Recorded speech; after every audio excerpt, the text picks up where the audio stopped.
Bueno, el objetivo de este video, el objetivo de este módulo en realidad es que empecemos a generar una reflexión acerca de lo que es la práctica científica, acerca de lo que significa investigar. Y me parece que el mejor modo de iniciar esa reflexión es poniendo en foco algunos desafíos, o sea, algunas problemáticas, algunas cuestiones en donde la ciencia hoy por hoy discute cómo es la mejor manera de proceder y cuál es el tipo de ciencia que queremos hacer. Y uno de esos temas es el tema de la interdisciplina. Es un tema que siempre vuelve, es un tema que se puso de moda en los 70, pero que volvió en los 80, volvió en los 90, volvió en los 10.000, en los 2010. Siempre vuelve porque es como de alguna manera un llamado de advertencia acerca de la manera en que pensamos la ciencia, que es a través de la formación disciplinaria. Particularmente quería introducir, que nos introduzcamos a este tema a partir de la obra de un pensador argentino, que es Rolando García, es uno de mis héroes personales, así que voy a contarles alguna anécdota. Me parece que es un pensador muy interesante, fue físico y epistemólogo argentino, fue uno se lo conoce o se lo suele llamar como el decano de oro de la UBA o el decano de la época de oro de la Universidad de Buenos Aires. Es quien promovió la creación de lo que es Ciudad Universitaria acá en Buenos Aires. Era el decano en su momento, cuando el golpe del decano es la autoridad máxima de la facultad, en este caso de la Facultad de Ciencias Exactas. Cuando irrumpe el golpe de Onganía, y en la noche de los bastones largos, cuando de alguna manera el golpe quiso sacar la autonomía universitaria, ellos toman la universidad y ahí es que se produce la noche de los bastones largos, cuando la policía y el ejército reprimen y sacan a los profesores, a los estudiantes, habían científicos de primer nivel internacional, incluso en esa toma, a palazos, y a García lo muelen a palos. Hay fotos de esto. Y después de eso se va al exilio. Se va para Ginebra,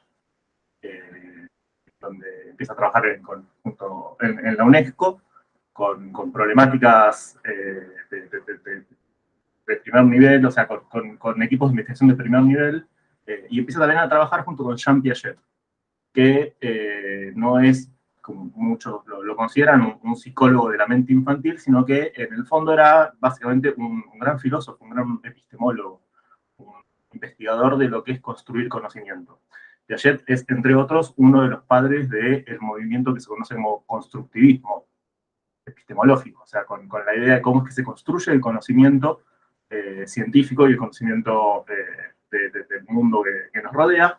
García estuvo trabajando bastante de cerca de Piaget, y hacia el final de la obra de Piaget es uno de los tantos que retoma este interés filosófico acerca de cómo se construye el conocimiento científico. Y es yo creo que de todos los que colaboran ahí con Piaget, es el que más logró influirle que el conocimiento científico es un conocimiento que está embebido de valores sociales, y logra de alguna manera como desarmar una idea central de la caracterización que hay de la ciencia, que es que la ciencia se opone a las ideologías y los valores políticos, de alguna manera. También fue uno de los impulsores de traer la primera computadora a la Argentina, que estuvo ahí en la sede de la Facultad de Ciencias Exactas de la UBA.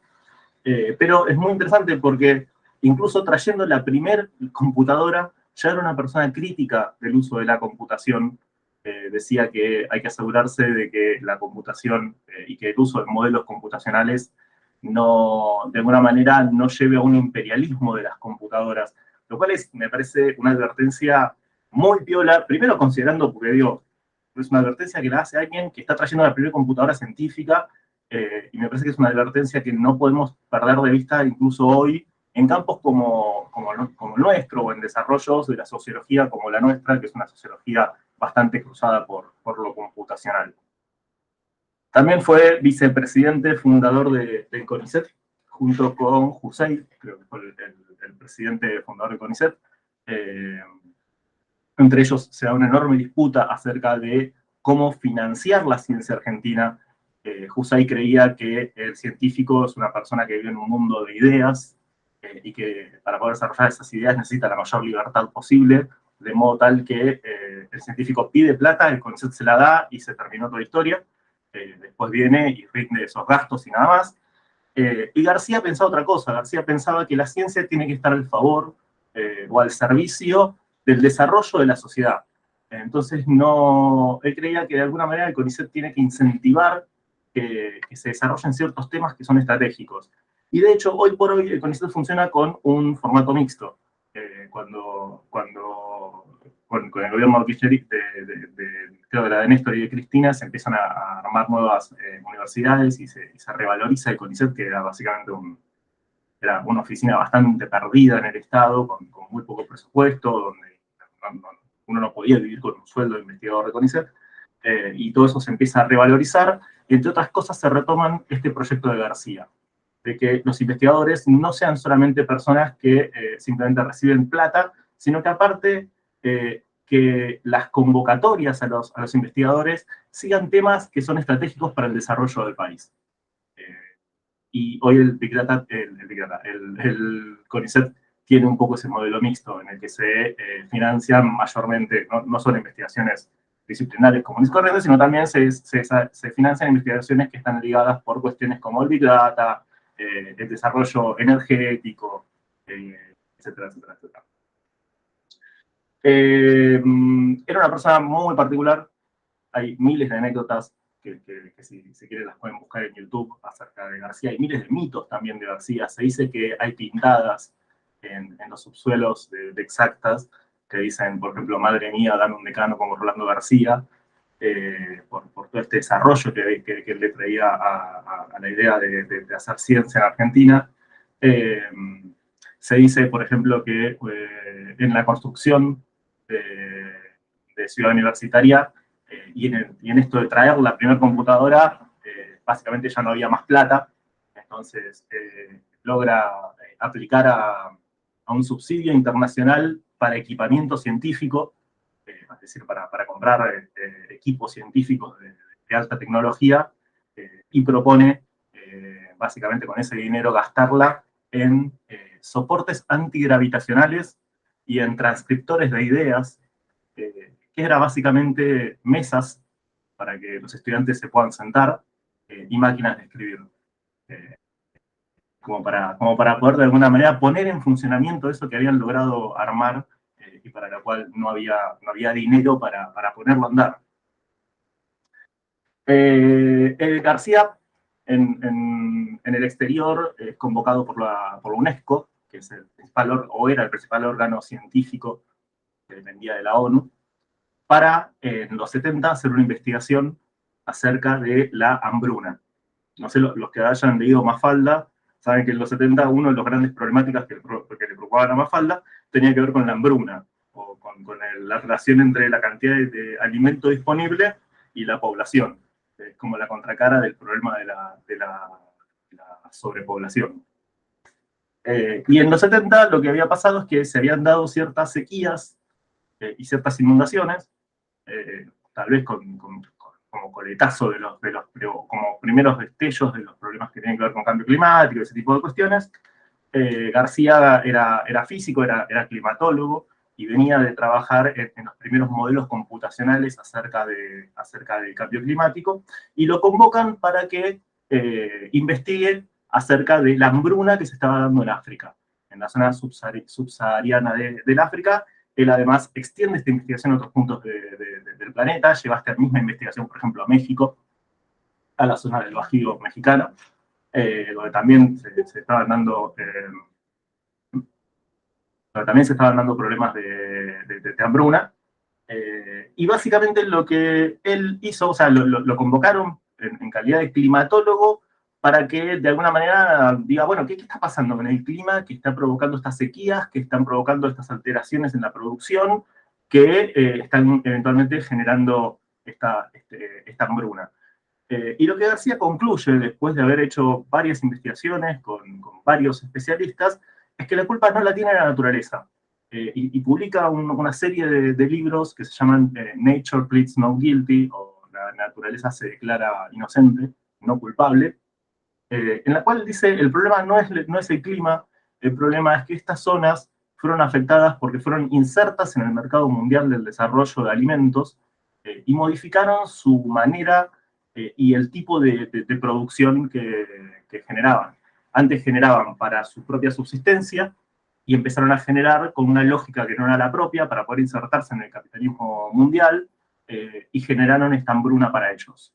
Entonces, era un climatólogo al que la ONU le pagaba para que explique qué estaba pasando con el clima, y después de haber hecho no sé cuántas investigaciones, él concluye que el problema es el capitalismo, lo querían matar. Pero me parece que eso ya de por sí, digo, demuestra un poco la visión que él tenía de la ciencia, y que es un poco el punto de partida de la idea de interdisciplina. ¿Por qué? Porque básicamente va a decir que la realidad, los problemas que son los que son hacia donde nosotros queremos hacer ciencia, no están de alguna manera ya cortados de antemano por la disciplina. Él va a decir, leo este pedacito, la realidad no presenta sus problemas clasificados en correspondencias con las disciplinas que han ido surgiendo en la historia de la ciencia. Lo que va a decir es que los grandes problemas complejos, o sea, o las grandes problemáticas complejas, que son aquellos donde están involucradas las cuestiones físicas, las cuestiones biológicas, la producción, lo tecnológico, lo climatológico, lo económico y lo social, requieren de una mirada de sistema complejo. O sea, requieren de una mirada en la cual de alguna manera se cruzan cuestiones de distintas disciplinas para formar un problema que no puede ser tratado desde una sola disciplina, porque no llegaría a comprender el nivel del fenómeno, no llegaría a comprender los mecanismos detrás de ese fenómeno. Por otro lado, también nos va a recordar que no necesariamente toda investigación necesita ser interdisciplinaria, o sea, está buenísimo que la sociología tenga una mirada sociológica de aquello que es social, y de alguna manera esta idea de interdisciplina que García va a defender no va en contra de la disciplina, sino todo lo contrario.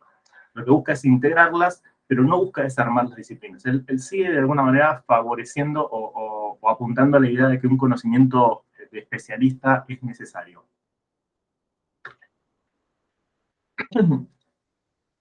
La disciplina la podemos definir como una mirada teórica, cultural e institucional en torno a un problema. ¿Qué hace que la sociología sea sociología? Bueno, el hecho de que nos hemos dado a nosotros mismos una historia, que hemos seleccionado algunos pensadores particulares y algunas ideas particulares que de alguna manera nos guían en nuestro pensamiento. Pero también tiene que ver con una historia institucional. La sociología tiene que ver con lo que distintas universidades han llamado sociología, y eso cambia. De hecho, nosotros acá en UFRO estamos de alguna manera proponiendo un cambio a la idea de sociología que se puede ver en otras universidades argentinas. La sociología argentina, incluso en general, tuvo varios momentos y distintos giros de acuerdo por ejemplo, hacia dónde tuvieron que emigrar los profesores en su momento. Digo, una gran corriente de sociólogos argentinos que durante la dictadura se fueron a Europa y volvieron con las teorías francesas, volvieron con Bourdieu, por ejemplo. Y eso ha marcado mucho el pensamiento de la sociología argentina. Entonces, la disciplina en sí es una cuestión que cruza lo teórico, cruza una cierta cultura, una cierta forma de pensar los problemas, y también cruza mucho lo institucional. Por eso es que, de hecho, disciplina no es una categoría de la filosofía de las ciencias. Cuando ustedes llegan a epistemología o se pongan a ver filosofía de la ciencia con pensadores como Kuhn, Popper, van a ver que lo que están discutiendo van a hablar de paradigmas, van a hablar de teorías, van a hablar de proyectos o programas de investigación, pero no se habla de disciplina. La disciplina es más un problema, si se quiere, institucional, tiene que ver con la manera en que organizamos la ciencia. Lo que va a decir García es que, por lo general, cuando se ha intentado trascender a la disciplina, lo que se buscó es armar algo multi o pluridisciplinario. Por ejemplo, hay un libro que trata sobre un tema y sobre ese tema llaman a un abogado para que ponga la mirada del abogado, llaman a un sociólogo para que ponga la mirada social, llaman a un filósofo para que escriba desde la filosofía. Y esto en realidad lo que constituye es una juxtaposición de miradas disciplinares, pero no hay no hay una integración. Esa integración es lo que García está proponiendo como interdisciplina y lo que él considera que las problemáticas complejas necesitan, el tipo de mirada que necesitan las problemáticas complejas. Después hay otra categoría muy conocida que es la de transdisciplina, que es la idea de que de alguna manera podemos borrar los límites de las disciplinas en alguna teoría que sea una teoría general. No hay desarrollos transdisciplinarios serios más allá de la teoría de sistemas. La teoría de sistemas es una teoría que de alguna manera busca ser útil en cualquier campo, es una teoría extremadamente abstracta, es una teoría que pone el foco en procesos, que no importa de procesos de qué, digo, uno puede describir a través de la teoría de sistema tanto un funcionamiento biológico, ecológico o social. Eso lo vamos a ver, de hecho, en una materia particular. Pero más allá de esa idea de la teoría, o más allá de ese desarrollo que es la teoría de sistemas, no hay grandes teorías transdisciplinarias, porque si uno no se vuelve especialista, no aprende a investigar. Entonces, digo, la necesidad del específico, de los especialistas y la mirada disciplinar sigue siendo muy necesaria. Entonces, estamos distinguiendo disciplina, multi o pluridisciplina y transdisciplina. ¿Cuál es la propuesta de García? Que es la de la interdisciplina, es buscar alguna manera de integrar ese conocimiento de los especialistas, es decir, buscar una manera de integrar a las disciplinas. Y lo que él va a decir que es necesario, en ese caso, generar un equipo multidisciplinario o un equipo pluridisciplinario, pero con una dinámica de trabajo particular. Y esa dinámica de trabajo particular, que él la propone, es la interdisciplina. Es un método, si se quiere, de integrar las miradas disciplinarias o las miradas entre especialistas para poder de alguna manera dar un análisis que sea integrado de una problemática compleja. Y acá viene un poco el costado epistemológico de todo esto. García, como les decía, era tanto físico como un filósofo de la física. De hecho, gran parte de esa ciencia, muy guiada por ejemplo, de Einstein, por ejemplo, eran tantos especialistas de un campo, pero también eran filósofos que pensaban cómo es que se hace ciencia en torno a ese campo. García fue uno de los que acá en Argentina, cerca de los 70, discutieron acerca del sentido social de la ciencia, acerca de cuál es el lugar de los valores, acerca de qué entendemos por objetividad, que son todos debates que hoy por hoy están en el centro de la reflexión científica y que de alguna manera ellos se anticiparon. Y García siempre tuvo esta posición de que la ciencia tiene que estar de alguna manera vinculada con la sociedad y si no, no es una ciencia válida, no es una ciencia con valor. Que, puesto de otra manera, vendría a decir que la ciencia no puede no tener valores sociales adentro. Y en su propuesta, todo esto él después lo trabajó a través de la epistemología constructivista junto con Piaget. Y en el entorno del desarrollo de la interdisciplina, lo que él va a decir es que la interdisciplina comienza en la formulación de la problemática. Es decir, la interdisciplina comienza desde antes que empiezan las investigaciones. Comienza desde que nosotros queremos identificar qué es lo que queremos investigar interdisciplinariamente. Perdón. Se usa la categoría de problemática porque la idea es que estamos refiriendo a algo que nos resulta un problema, o sea, es una problemática en términos de algo que necesita una solución, que necesita una acción. Y la mejor manera de identificar problemáticas no es a través de problemas ya recortados por los marcos teóricos, sino que son problemas que surgen de la sociedad. El hambre, la falta de producción, o la incapacidad tecnológica de una sociedad, el analfabetismo, o sea, son problemáticas de la realidad que necesitan una solución. Entonces, lo que él propone es, pensemos un poco por afuera, identifiquemos esas problemáticas por afuera de nuestros marcos, si se quiere a través de un lenguaje político, y que ese sea el punto de partida. ¿Por qué? Porque cuando nos preguntamos, cuando nosotros ponemos en el centro de nuestra investigación una problemática, lo que nos estamos preguntando de alguna manera es qué aspecto de la realidad es importante para nosotros, y también, de alguna manera, qué estado ideal pensamos para ese problema. O sea, qué solución, cómo nos gustaría pensar, cómo nos gustaría que fuese ese mundo sin esa problemática o con esa problemática resuelta. Y eso de alguna manera nos lleva también a pensar por qué queremos intervenir, o sea, por qué queremos hacer ciencia en torno a eso y a la vez qué tipo de ciencia queremos. Entonces, este es un desarrollo en el que claramente la idea de objetividad científica es muy cuestionada, o por lo menos se propone una objetividad distinta. No es que García crea que la ciencia no tiene que ser objetiva, sino todo lo contrario, él considera que esa objetividad tiene adentro los valores, que a lo sumo es necesario explicitar esos valores para poder llegar a una objetividad. Pero bueno, la condición entonces para que se pueda generar una interdisciplina es que un equipo de especialistas estén de acuerdo en cuál es la problemática, o sea, cuál es el diagnóstico, cuál es el problema por el que queremos intervenir. Y de vuelta, esa definición del problema no suele estar dado en términos disciplinarios o en términos conceptuales. Es decir, una cosa es investigar, por ejemplo, la tristeza y otra cosa es investigar la depresión. La depresión es una noción que ya está pensada desde la psicología. La tristeza no. Digo, puede haber una depresión, puede haber una tristeza a nivel cultural, lo podemos pensar desde la filosofía, lo podemos pensar desde cualquier lado, pero no sé si hay una depresión cultural. Digo, la idea de depresión, de alguna manera, ya nos condiciona a un costadito de ese problema, que podría ser la tristeza. Entonces, si nos hacemos preguntas desde un sentido menos científico, pero más político, lo que pasa es que el problema se vuelve más grande y no está necesariamente cortado por esta disciplina. Y eso nos permite que podamos de alguna manera integrar las miradas disciplinarias, porque esa problemática la vamos a poder interrogar desde distintos lugares. Para eso, García va a proponer un concepto que es central, a mi entender, de la epistemología constructivista, muy poco desarrollado dentro del espacio de la discusión epistemológica.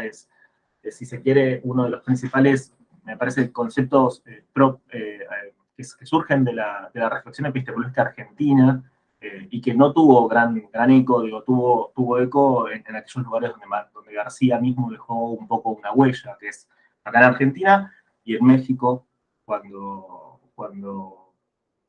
se radica en México durante las dictaduras.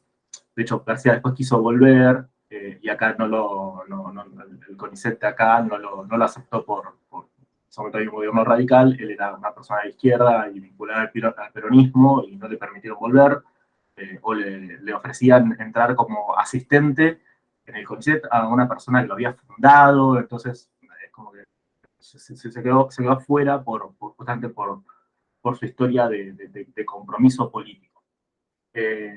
Y hizo escuela así en México.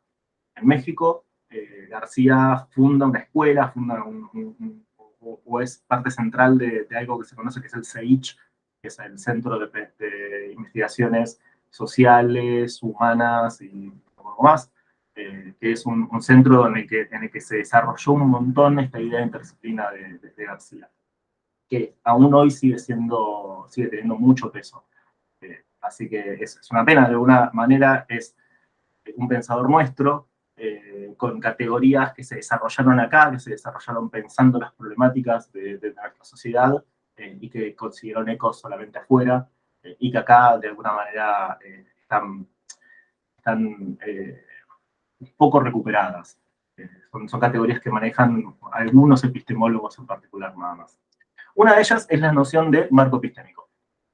Lo que García va a decir es que todos tenemos de alguna manera un conjunto de preguntas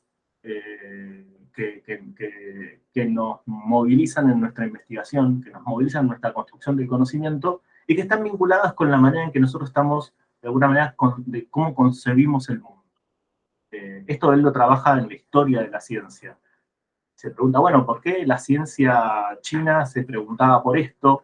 ¿O por qué la ciencia china no formulaba leyes, mientras que la ciencia occidental sí formulaba leyes? ¿Por qué la ciencia occidental se preguntaba por átomos, se preguntaba por unidades chiquititas, mientras que la ciencia china pensaba de otra manera, mismo la ciencia india? Y lo que él viene a proponer ahí es que, bueno, acá hay dos grandes visiones del mundo. Esas concepciones del mundo, la idea de que el mundo está constituido por partes, o la idea de que el mundo es una gran fuerza de energía y de cambios, son dos concepciones del mundo totalmente distintas, cruzadas por dos ideas de lo que significa ser una sociedad moderna, cruzada por ideologías, cruzada por proyectos políticos. Entonces, lo que él va a decir de alguna manera, las grandes preguntas que nos planteamos están cruzadas por esta concepción del mundo. Y si se quiere, en una escala un poco más chiquitita, eso también tiene que ver con la ciencia que hacemos hoy por hoy. Digo, no es lo mismo intentar hacer por ejemplo, una psicología centrada en el individuo que una psicología centrada en el grupo social. Si yo trabajo con una idea conductual o una idea de individuo, por ahí me quedo simplemente y me pregunto por los comportamientos. Ahora, si yo tengo una idea de que el individuo no existe aislado, o sea, de que mi concepción del individuo es que no existe el individuo aislado, sino que todos los individuos de alguna manera están insertos en una red de relaciones sociales, entonces mi manera de investigar y las preguntas que me voy a hacer son totalmente distintas. Pasa lo mismo con la sociedad. Nosotros podemos pensar en una sociedad que está cruzada por jerarquías, o podemos pensar en una sociedad que está cruzada por sistemas, y las preguntas que nos vamos a hacer van a ser muy distintas. La idea de sociedad que tenemos de fondo nos va a condicionar un montón. Y todo eso tiene que ver con una normatividad que, si se quiere, es extradisciplinaria, que eventualmente impacta en la manera en que nosotros interrogamos a nuestras disciplinas, impacta en nuestros conceptos, impacta en la manera en que investigamos, impacta en la manera en que salimos a pedir auxilio o ayuda a otras disciplinas, impacta en qué otros conocimientos nos resultan relevantes, pero es una normatividad que es extradisciplinaria, o sea, viene por afuera de la disciplina, viene por nuestro punto en que nos hacemos las preguntas como personas sociales y políticas. Todo esto, de vuelta, hace a una idea de la ciencia socialmente relevante y a una idea de una objetividad, si se quiere, sin neutralidad. La propuesta de la interdisciplina de García es que básicamente pensemos a la ciencia en términos de comunicación. No lo dice en estos términos, es un poco la mirada que nosotros tenemos de la metodología, así que acá es una lectura, si se quiere, de autor. O sea, es una lectura de autor, le decimos a una lectura cuando uno fuerza una lectura para de alguna manera hacerla coherente con lo que nosotros queremos decir. Entonces está bueno en este momento venir a decir, bueno, acá me estoy despegando un poquito del texto. Yo entiendo que esta idea de la comunicación, esta idea de la interdisciplina que propone García es imposible si es que pensamos que la ciencia tiene que ver con procesos de ideas y que en realidad lo que la ciencia está generando es comunicación. Entonces nosotros tenemos que de alguna manera poner el foco en esa comunicación, y eso nos aclara cuáles son los desafíos que se presentan para la interdisciplina. En este caso, el tipo de comunicación que García propone, o el tipo de interdisciplina, la metodología interdisciplinaria que él está proponiendo, es una que supone dos grandes fases. La primera es una fase de integración, en la que las distintas, en que las distintas disciplinas traen lo propio, traen su descripción del fenómeno, y todo eso se busca integrar en una idea de un gran complejo empírico, o sea, un complejo de información acerca de la problemática, y con eso se genera un modelo. Es decir, se genera una representación de esa problemática que sintetice, que aclare, que explique cómo es que esa problemática funciona. Y después hay momentos de diferenciación, o sea, hay momentos donde cada disciplina y cada especialista vuelve a trabajar desde su mirada para poder pensar la evolución del sistema, para poder de alguna manera ver, bueno, esta es la idea que tenemos en conjunto, ¿qué pasa cuando esto se modifica y cómo esto impacta en lo demás?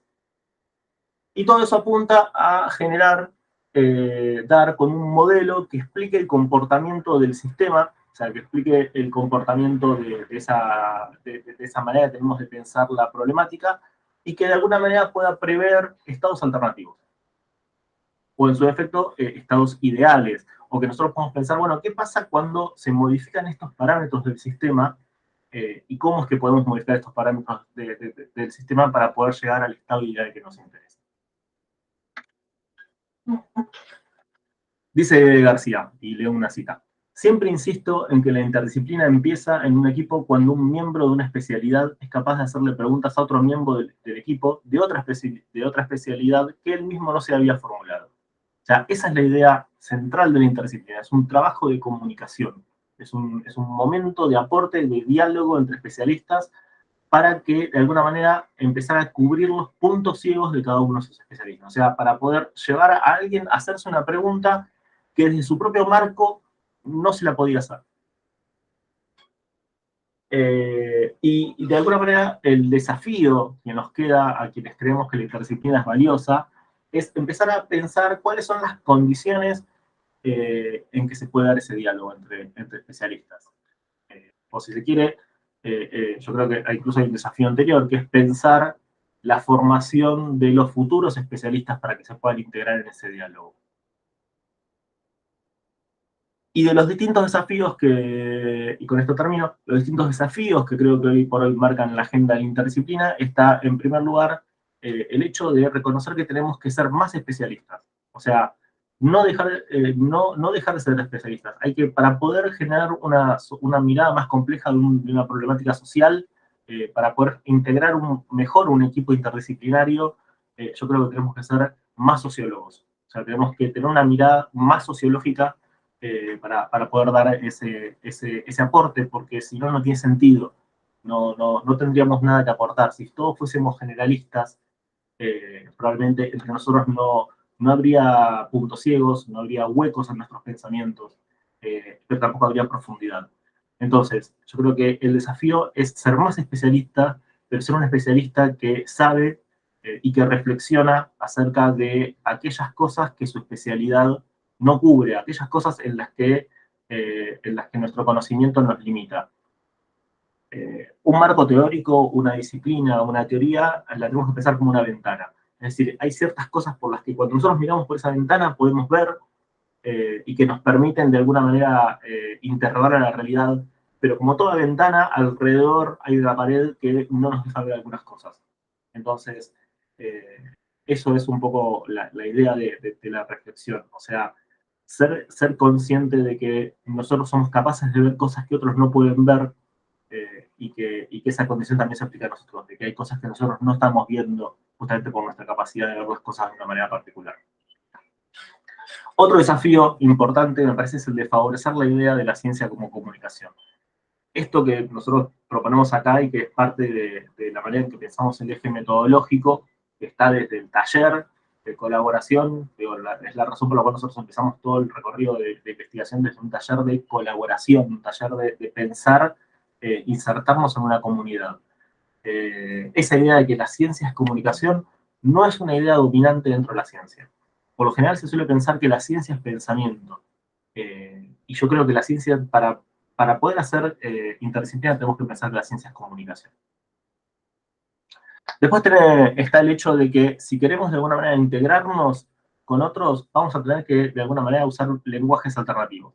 Que son lenguajes disciplinares de otros, o sea, vamos a tener que aprender a charlar con una persona cuyo concepto de la sociedad es distinto al nuestro, cuyo concepto de sistema es distinto al nuestro, cuya idea de ciencia es distinta a la nuestra, y eso significa aprender a cruzar los lenguajes, pero también existe la posibilidad de adoptar lenguajes alternativos. O sea, podemos usar lenguajes formales, podemos usar simulaciones, podemos hablar en términos de programación, podemos hablar en términos de modelos, podemos hablar, por ejemplo, la teoría de sistemas es eso. La teoría de sistemas es un lenguaje formal, conceptual, y matemático también, pero podemos dejar por afuera por ahora, para dar cuenta o para describir procesos.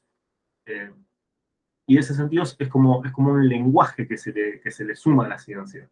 Y yo creo que eso es central. Porque de alguna manera, si creemos que la ciencia es comunicación, es muy difícil hacer una comunicación cuando no todos manejamos los mismos códigos y los mismos conceptos. Y el mismo lenguaje, digo. Otra cosa que es que, otro desafío importante, que es que si entendemos que la ciencia o que la interdisciplina, el desafío de la interdisciplina es el diálogo entre especialistas, también tenemos que ser conscientes de que tiene que haber un diálogo con no especialistas. Y entre los no especialistas con los que nos interesa charlar, con los que nos interesa incluir en este diálogo, son los actores de aquellas problemáticas. Esto es una crítica de lo que podemos hacer a la visión de García. La interdisciplina, o sea, este diálogo de personas especializadas no puede dejar afuera a los actores que viven la problemática. Esa tiene que haber una manera de que nosotros podamos de alguna manera modelar con ellos, o sea, generar nuestras ideas, generar nuestras teorías, generar nuestros modelos junto con las comunidades que viven y que sufren las problemáticas con las que nos interesa trabajar. Y ahí hay proyectos de modelado participativo, o sea, de generar modelos con los actores involucrados para que estén incluidos en el desarrollo del conocimiento. Lo cual también le da un costado de responsabilidad que nosotros hacemos. Nosotros investigamos problemáticas junto con las comunidades que las viven y volvemos con lo que nosotros conocemos y lo charlamos con ellos y lo validamos con ellos. Y creo que eso también es central para no terminar disociando el mundo de la ciencia y el mundo de la realidad. Y después lo otro, que parece ya una tautología, porque tiene la misma definición de lo que estábamos diciendo, creo que es importante fomentar la reflexión de las relaciones entre disciplinas. Y acá me corro de García y traigo una idea de Bourdieu, de Pierre Bourdieu, que es un sociólogo contemporáneo, ya fallecido, pero es de la época de los 70-80, igual en el 2000 y algo, 2000 largo, y él tiene una idea de reflexión que es muy interesante. Es una idea de reflexión que básicamente tiene que ver con darnos cuenta de dónde estamos parados dentro de un campo. Y los campos son espacios donde hay disputas de poder. Entonces, cuando nosotros decimos fomentar la relación entre disciplinas, también significa, bueno, guarda, porque en ese campo no todas las disciplinas tienen el mismo poder. No todas las disciplinas tienen, por ejemplo, la misma valoración social. Hoy por hoy, por ejemplo, algo que está pasando con las ciencias sociales es que las ciencias sociales están perdiendo lugar frente a otras ciencias, como por ejemplo las ciencias de datos, o las así llamadas ciencias de datos. Entonces, está bueno que nosotros sepamos que ese diálogo que nosotros tenemos que dar, lo estamos dando desde un lugar particular. No es un lugar donde todas nuestras voces valen lo mismo. Hay algunas voces que vienen con una prensa gigante, con un marketing gigante, con un financiamiento gigante, y yo creo que es importante que nosotros sepamos que por ahí, hoy por hoy, no nos toca jugar ese lugar, sobre todo para evitar que esas voces sean de última instancia las que terminan definiendo el problema. Entonces, creo que ese último desafío tiene que ver con fomentar la relación entre las disciplinas, pero también fomentar la reflexión acerca de lo que significan esas relaciones. Y acá retomo por ahí esta idea original de García, de traer una computadora para de alguna manera empezar a generar un momento para desarrollar modelos climáticos imposibles de calcular a mano, y para poder desarrollar teorías de sistemas, y el desarrollo del campo, de lo que se conoce como, por ejemplo, el campo de la complejidad, que son teorías que cruzan diversas disciplinas, pero sabiendo que nada de todo eso tiene que llevar a un imperialismo de uno por sobre el otro. No puede ser que porque nosotros querramos hacer una sociología computacional, una sociología con modelos computacionales, dejemos que sean los modelos los que dictan nuestras preguntas, o dejemos que sean los modelos los que dictan nuestros supuestos sociológicos acerca de cómo funciona la sociedad o acerca de cuáles son las cosas que debemos investigar.